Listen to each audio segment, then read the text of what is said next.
espacio Unísima.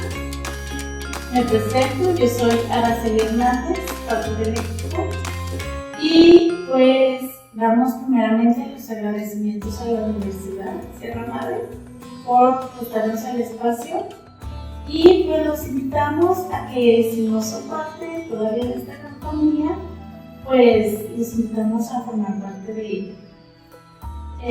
Continúo pues presentando a los invitados de hoy. Por acá empezamos. Yo soy Javier Luna, soy ingeniero en gestión empresarial, tengo una maestría en comunicación y tengo experiencia en preescolar, primaria, secundaria, prepa y en universidad como docente. Sí, nada más eso. ¿Sí? Mi nombre es Adriana, soy prefecta de un colegio a nivel preescolar, primaria y secundaria. Muy bien, muchas gracias. Muchas gracias por la invitación y por considerarnos también a nosotros que somos parte de esta familia, ¿verdad? Como docentes. Mi nombre es Andrea Patricia Méndez Juárez, soy docente, como lo había mencionado, de la universidad en las áreas de psicología, pedagogía y puericultura, así como de algunos posgrados, y mi formación académica es que soy licenciada en psicopedagogía, con máster en educación y docencia y la maestría en educación especial. Y pues he trabajado también desde cambiar pañales hasta doctorado, ¿no? Entonces yo he pasado por todos los niveles académicos, que creo que eso nos enriquece bastante en el tema que nos atañe el día de hoy.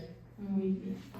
Y pues hoy para celebrar el 30 de abril, que es el Día del Niño, pues se nos hizo muy importante abordar el tema de la importancia del bienestar mental, pues infantil, ¿verdad?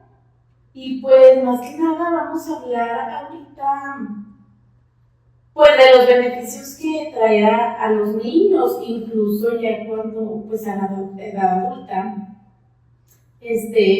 pues una buena salud mental y pues el bienestar psicológico que nos trae bastantes beneficios a todos. Maestra, ¿nos quiere comentar algo sobre usted? ¿Qué piensa que sería fundamental para una buena salud mental en un niño, por decirlo así? Okay. Sí, creo que es más complicado de lo que pareciera, ¿verdad? Porque la salud mental en un niño va a requerir de salud mental en sus cuidadores, ¿no? O sea, si también los adultos que están en el contexto, ya sea escolar, familiar, comunitario del niño, no tienen una buena salud mental, lo más probable es que los niños tampoco la presenten, ¿no? ¿Dónde lo podemos ver nosotros? En los estilos de crianza, en el cuidado precisamente y la importancia que se da a las emociones en los niños, ¿no? Si hay represión, si hay un exceso de cuidados, lo mencionábamos en la antesala, ¿no? Estábamos dialogando un poquito sobre el tema y mencionábamos que todos los excesos son malos, ¿no? Independientemente si los estímulos son positivos o negativos, cualquiera de los excesos es malo, y encontrar el equilibrio pues va a repercutir en este beneficio, ¿no? Que es la salud mental. Que yo siempre, cuando me toca impartir las conferencias en relación a la salud mental, he estado trabajando con adolescentes, con la Presidencia Municipal de Guadalupe. Me invitan en algunas ocasiones a dar talleres, charlas con los alumnos, sobre todo los de secundaria.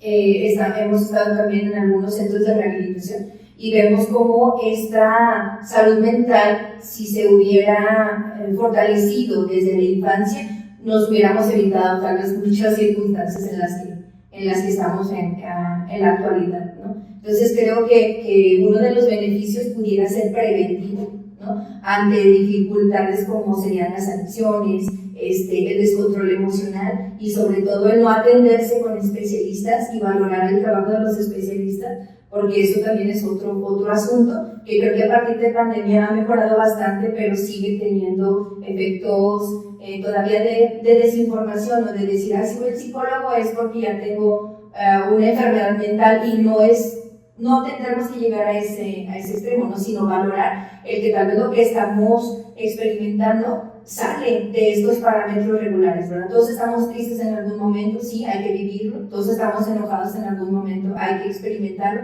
porque eso justamente nos ayuda a gestionar las emociones, ¿no? Y que mejor hacerlo desde que somos pequeños, ¿no? Yo como trabajadora de la educación inicial, pues estaba en el área de estancias infantiles alrededor de 10 años y he observado que muchos papás hacen como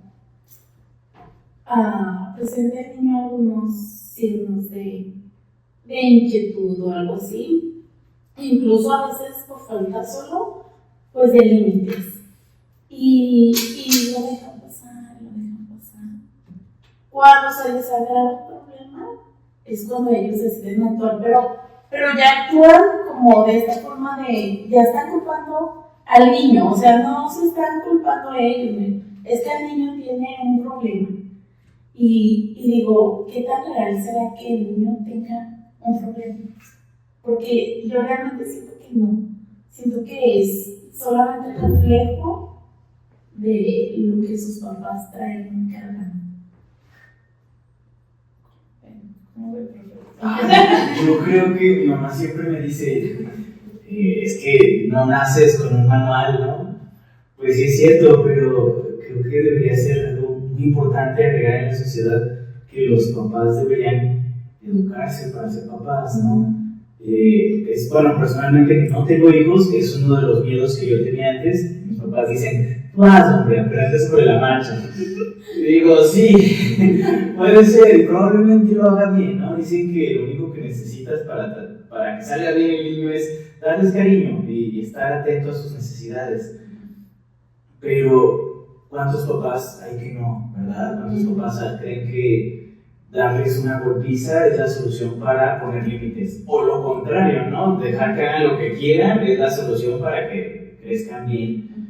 Yo creo que sí, los papás deberían empezar con eso, pero volviendo a lo de la salud mental de los niños, tenía en un grupo de preescolar, había un niño que era bastante inquieto, pero en un nivel, o sea, son niños, ¿no? Yo entiendo que van a estar parados y jugando. No, él era una cosa bárbara, no podía quedarse quieto en la silla, él era imposible. Y bueno, yo solo estaba un ratito con él, yo le daba clase de idiomas y le gustaba mi clase porque yo los trataba de tener juegos, digo, era preescolar, no esperaba que hicieran otra cosa más que divertirse. El problema estaba con sus otras maestras y con los compañeritos, porque el niño tenía tanta energía que a veces le pegaba a los demás sin querer, él ni se daba cuenta. Incluso cuando se lo hacías ver, muy bonito, llegaba y decía, perdón, te pegué, y abrazaba a sus compañeritos. Una vez el niño llegó con un golpe en el cachete porque su mamá lo había disciplinado al parecer, eso es lo que contaban las maestras. Yo entiendo que para la mamá, probablemente yo no la conocía, debe de ser difícil, para nosotros como maestros, ¿no? Para la mamá debe ser muy complicado estar con un niño así. La pregunta es, ¿cómo se trabaja en estos casos? Tanto desde el aspecto de ser papá y mamá, como el aspecto de ser maestro. Tú como maestro, ¿qué puedes hacer por el niño, conociendo los límites que tiene un maestro? Y si tuvieras un hijo así, ¿qué podrías hacer también? ¿Ustedes qué opinan?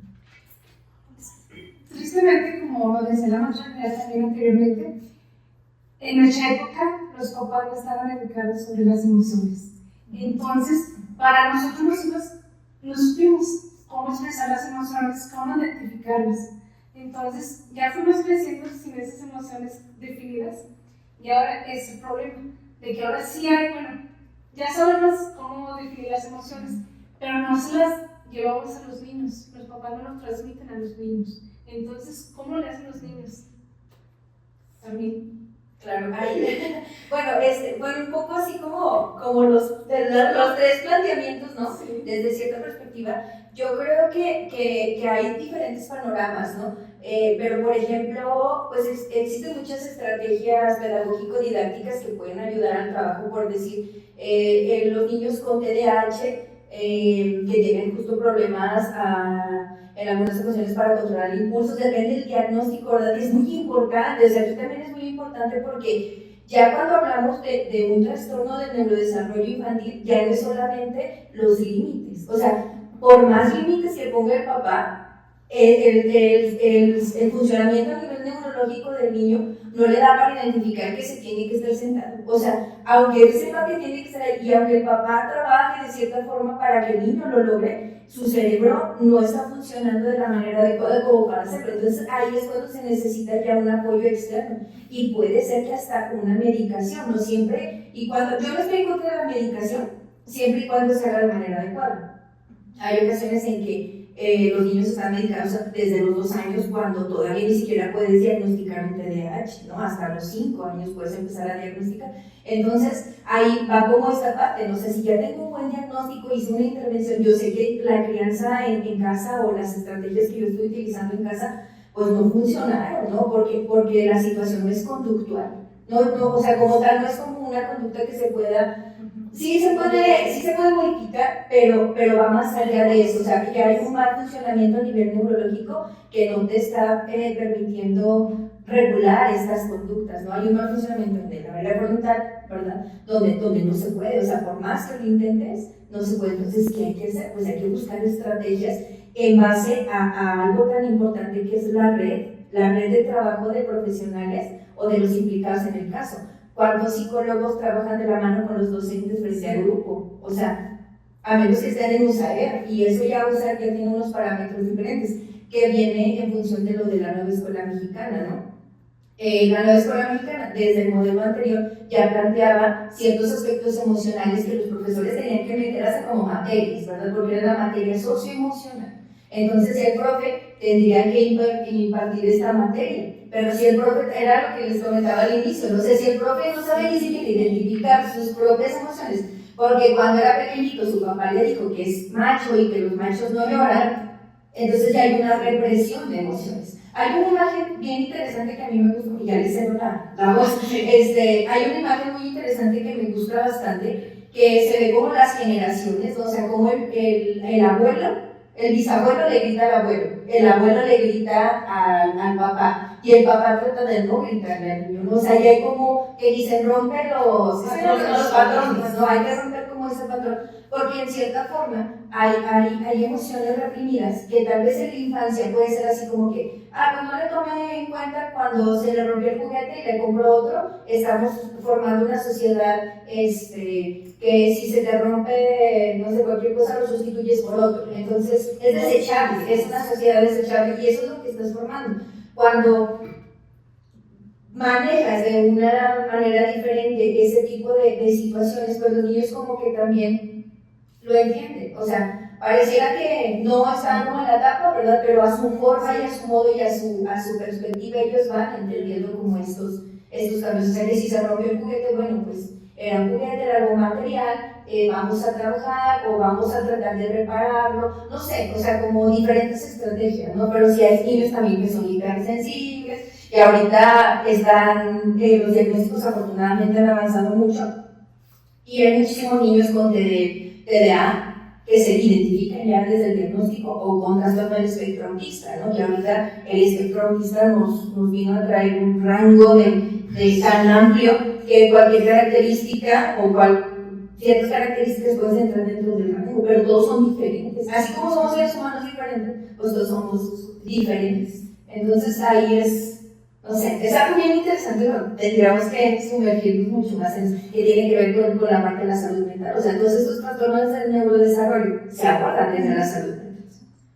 Hay otra cosa, por ejemplo, en eso que dice que, pues hay veces que aunque los papás también quieran dar esta ayuda a sus hijos, no conocen, no saben a dónde acudir, están desinformados, pues sí llegan al punto de generar mucho estrés en ellos también, porque tengo un caso, pues, donde la mamá me dice que pues que a su hijo le diagnostican TDAH. Dije, oh, ¿y cómo? O sea, Pero es el maternal. no, es un caso aparte. Ah, es otro. Y sí, y me dice, es que no sé si unes con la psicóloga, me dijo, este diagnóstico y dije, hizo pruebas, no. Dijo, y me comentó, pues, iniciarlo. Le dije, no, espérame un poquito. Le dije, siento que no, siento que hay que buscar más opciones, no siento que sea lo correcto. De hecho, le dije, no se puede diagnosticar en 2 sesiones. En primera. En primera. Y observé al niño un rato. Y le dije, y el niño es un poco inquieto. Ni siquiera no era un niño muy inquieto, era un niño un poco inquieto. Le dije, no. Le dije,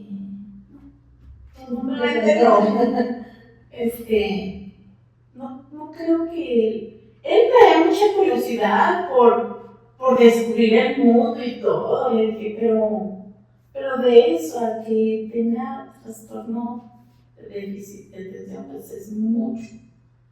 Y ella se dijo, ay, qué bueno que hablé con usted y que me dijo esto. Me dije, sí, y igual le dije, yo voy a investigar y hasta había querido comunicarme con usted para ver dónde pudiera llevar a su hijo, para que le hagan un buen diagnóstico. Que porque ese realmente sí lo siento pues equivocado. Y es donde te das cuenta que a veces también pues los papás en esa desesperación de ayudar a sus hijos, pues muchas veces caen en manos equivocadas. Aceptan todo lo que les Sí. digan, ¿verdad? Sí. Yo creo que eso es. Y luego, pues ya ellos hacen, y pues resulta que no tenía eso el niño, y lo médico y todo esto. Y entonces dice uno, qué peligroso es hacer un mal diagnóstico. Sí. O sea, ya le afectaste, pues, supongamos que no va a grandes rasgos, pero un medicamento ya adentro de un niño que no lo necesitaba, pues es muy peligroso. Sí. ¿No sabes qué puede pasar?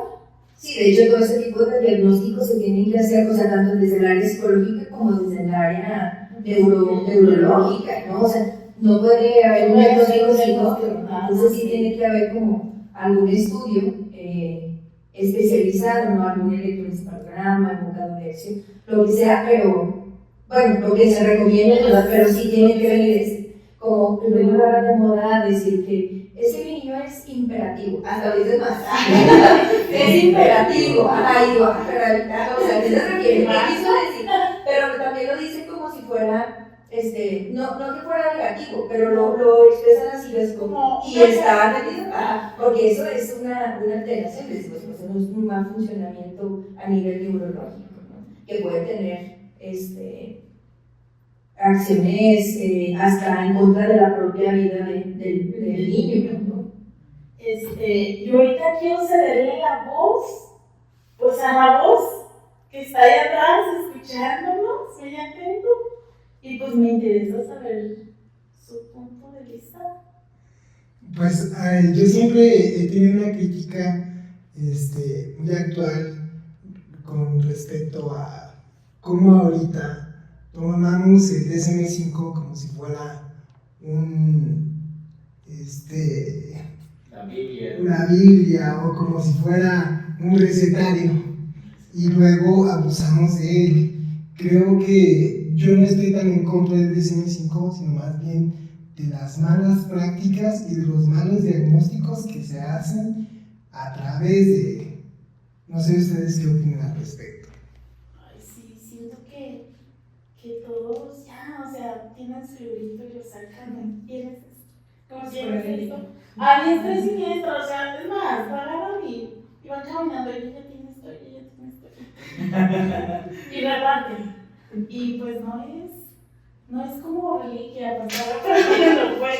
O hasta cuando lo lee uno, o sea, van leyendo y dices, sí soy. Yo les digo, a ver, cuando estamos viendo diagnóstico psicopedagógico o algo que tenga que ver con diagnóstico, les digo, y nada de que sí soy, porque no saben. O sea, nada más es un cuadro, es un cuadro de propuestas. Viene también un complemento, o sea, el DSM-5 pues es muy complejo, ¿no? O sea, no es tan sencillo utilizarlo nada más para decir sí o no. Y aparte el asunto de un buen diagnóstico, ¿no? O sea, ya tal vez sí tenga las características, ¿no? A nivel conductual, pero a nivel neurológico no. Y entonces ahí es cuando ya cambia, ¿no? Nos sirve para muchos parámetros, sí, o sea, por ejemplo, para detectar una diferencia entre un trastorno específico del aprendizaje y una discapacidad intelectual, pues es muy importante, porque va uno sin el otro, ¿no? No puedes diagnosticar a los dos con lo mismo. Entonces creo que son parámetros importantes que tenemos que retomar, pero no hacer abuso excesivo de esto, ni tampoco hacerlo nada más por decirlo, ¿no? Sino comprobar que efectivamente se están presentando esas características. Creo que yo mira como por eso, porque yo sí mis diagnósticos los hago muy enfocados en lo psicométrico. A mí me gusta mucho la psicometría, entonces pues el diagnóstico de las pruebas neuropsicológicas, las pruebas proyectivas, aunque luego se prestan a muchas cosas, pero sí me gusta mucho verlo y comparar los resultados para poder decir si y aquí están sobre todo actualizados en estas pruebas, ¿no? Que ya no vas a aplicar pruebas del 45, todavía hay quienes aplican pruebas de 1945. Digo, sí, ya la sociedad cambió y entonces ahí perdemos confiabilidad y validez. Incluso usan el DSM-3. No, pues Lo vi. sí he visto diagnósticos. Qué raro. Sí he visto diagnósticos que todavía vienen con algunos términos que ya no son los que se aplican. Bueno, es que sí, yo estoy así como que, me impactó tu opinión del DSM. Me impactó esa opinión del DSM porque, pues es el parámetro, ¿no? Es el parámetro para los diagnósticos. Tal vez el mal uso no sería. Yo sí vengo a poner la contraria, soy muy fan del DSM-5, ¿cómo me gusta ese libro? Pero estoy hablando como estudiante de psicología, ¿no? Para que no saber nada, llegue a ese libro y justo lo que dicen, te da una idea de lo que existe. Pero también agradezco a los profesores que tuve, no voy a decir nombres, no vino. Pero me digo, primero investiga de dónde viene ese libro, ¿no? Y ya cuando ves el trasfondo, que en realidad pues está, ¿cómo se dice?, pagado por farmacéuticas y que impacta mucho los movimientos sociales sobre qué viene y qué quitan en ese libro, y dices, ay, bueno, tal vez, solo tal vez, no sea tan confiable. Es por eso también que tenemos ¿cómo se llama? El CIE-11, que ese sí es más enfocado en lo neurológico. Ese es más médico, sí, es el que usan los parámetros en medicina. Entonces, a mí sí me gusta mucho el DSM-5, pero concuerdo en todo lo que dijeron, totalmente. Sí, o sea, no debemos de usarlo con criterio. creo que es muy interesante, pero pues te digo, no así repartiéndole a todo el mundo, porque no importa. Sí, y luego lo que tanto critican, ¿no? Es de decir, el psicólogo no te va a estar diagnosticando el otro, y sí son. O sea, yo soy psicopedagoga, entonces yo voy por otro lado. Pero es que en algún momento, pues es lo que vives cotidianamente. Y ves ciertas características, ¿no? O sea, yo por ejemplo trabajo mucho con el rollo del lenguaje también y veo, pues aquí probablemente tenga un problema de lenguaje referente a esto, o esta letra se barre, pero lo hago ya de manera inconsciente y obviamente pues también me guardo mis comentarios. Si ya si te pregunto, pues... Ya sí, exacto, mira, no es por nada. Pero sí tengo notas aquí que estás haciendo, ¿verdad? No tanto, pero... Ahorita, maestra que mencionaba las pruebas psicométricas, también cosa de la que soy muy fan. ¿Cuáles serían las 3 pruebas que usted diría, estas estaría excelente que lo aplicaran a todos los niños? Nada más para tener un algo para... Como una batería inicial. Sí. Bueno, por ejemplo, cuando hacemos los diagnósticos, por lo general incluimos 3 pruebas que son importantes independientemente del motivo de canalización. Hay veces que sí las variamos en función de eso, ¿no? Si llega un niño solicitando un diagnóstico de coeficiente intelectual en unas, o si es TDAH otras, o si es espectro autista otras, entonces se van armando. pero creo que estaría padre, ¿no? Pues las escalas Wechsler, ¿no? Que es las que nos piden en todos lados y vienen muy completas, ¿sí? Una proyectiva, a mí por ejemplo con los niños me gusta más que Macover, porque Macover, yo tengo mis reservas en Macover porque, pues sí, ya, ustedes deben de saber, deben de conocer, ¿no? O sea, me sirven algunos puntos, ¿no? O sea, a partir de 12 años en adelante yo evalúo figura humana con Macover, pero de 12 años para abajo, bueno, hasta los 5, aplicó con interpretación COPITS, que me da un nivel funcional de madurez a nivel mental. Entonces, en lugar de decir que el dibujito presenta, si lo interpretaré con una cover que representa un retraso, ¿no? COPITS me dice, sí, está dentro del rango de edad porque los niños de 5 años pueden dibujar la figura de esa forma, ¿no? Porque te da puntos extra y puntos que deben de pertenecer a la edad. Entonces a mí me gusta mucho eso porque aparte haces una historia sobre ese dibujo, entonces viene unos aspectos emocionales, ¿no? Que te pueden ayudar para cierta área del diagnóstico, ¿no? Entonces, esta proyectiva aplico, o sea, la escala WISE o WIPSI, no, WISE o WIPSI, perdón, WISE es para adultos, aplicaré como esas. Y una neurológica, pues me gusta mucho Comanin y me gusta mucho Neuropsy, que son de atención y memoria específicamente, pues me gusta. Me gusta también RAVE, es decir, me gusta RAVE, por decir cuando los niños no tienen algún lenguaje, o más bien su lenguaje no está muy desarrollado, es mucho mejor aplicar esta prueba de matrices progresivas, porque si no, en el WISC te pueden salir muy bajos cuando pueden estar dentro de un nivel mental un poquito más elevado, y además porque es más de expresión oral, pues van a tener puntos bajos, y el RAVE como que me permite tener más acceso a esta capacidad de resolución lógica, ¿no? Con las matrices. Entonces, usa la de RAVE, podría decirse como una forma de control de la prueba WISC. Sí, o depende, sí, no, o sea, depende, porque sí, depende mucho la canalización, ¿no? Depende mucho por qué motivo lo hayan canalizado. O sea, si ya viene con una identificación de algún retraso en el desarrollo cognitivo, pues yo no fijo eso. O sea, porque de todos modos me va a salir muy bajo. Prefiero ver primero a nivel y de identificación visual, que no necesito tanto conversación, cuál es el resultado, y a partir de ahí ya decido si aplico la otra, ¿no? O la puedo aplicar después de cierto periodo de intervención, aplico ahora sí para ver si hay algún cambio. El chip 2 ahorita, que también lo se está aplicando bastante para inteligencia, pues pudiera ser como eso, es una inteligencia, una proyectiva y una neuro, ¿no? Ya con eso ya tienes un buen diagnóstico y inicial, ¿no? Un diagnóstico como muy general, muy básico, sí, pero ya después especializar con alguna prueba, ya dependiendo, o varias pruebas, dependiendo del diagnóstico o la canalización por la que haya llegado el pequeño con. Sería súper interesante y súper bueno, pues que en el sector de educación, perdón, pues se utiliza y pues sí representa un gasto tal vez mayor, pero creo que elevaría mucho el nivel educativo en México. Ay, simplemente haría más fácil la chamba de los maestros a veces, ¿no? A veces Sí. el saber cómo viene un niño y cómo precisamente trabajar con él, yo siento que ayuda bastante. ¿Qué opinan de los maestros que empiezan a hacer pruebas, por ejemplo, las proyectivas, ¿no? Que dicen, esto está bien fácil, y en internet te dice, esto significa esto. No, No, eso